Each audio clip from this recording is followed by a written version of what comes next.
Now is Republican presidential candidate Senator Rand Paul of Kentucky. I just saw on a map, Senator, minus 11 degrees in Des Moines. Oh, that's nice. I hope you're enjoying yourself out there.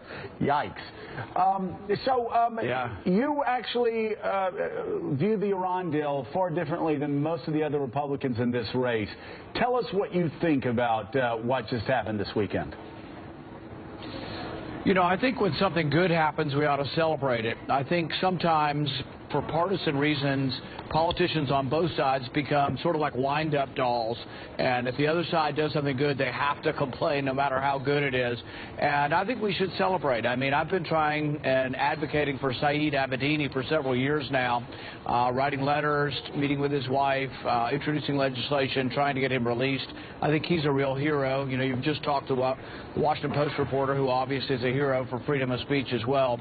But Saeed Abedini is a pretty brave man to have tried to spread Christianity over there and live to tell about it.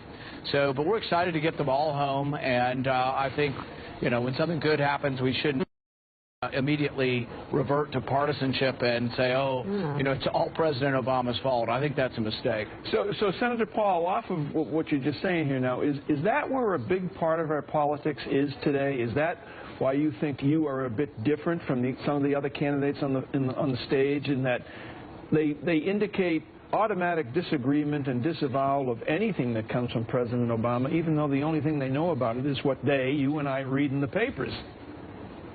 Right. See, I call that empty partisanship. I have my disagreements with the president, and I voice them, but I also have things that I agree completely with him on. Criminal justice reform and some of the clemency that he's done, I think, are a good idea, and I really want to push for criminal justice reform.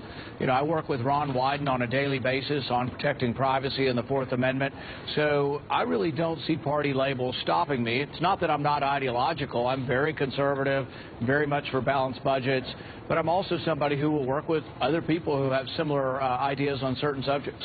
Tell us about the campaign since the last debate. You made the bold decision not to go on the earlier debate. All these days later, are you glad you made that decision, and how is the campaign moving forward now? Yeah, I think it's not ever a good thing to be excluded from a debate, but I think we made as much good out of something that wasn't a great situation. But yesterday, I'm in Des Moines. I'm in the headquarters in Des Moines. We have 75 to 100 young men and women making phone calls. They have made 500,000 phone calls for me. So it's just amazing how people gloss over what's going on in a campaign, because it's really easy to say, oh, it's a 1, 2, 3-person race because of polling.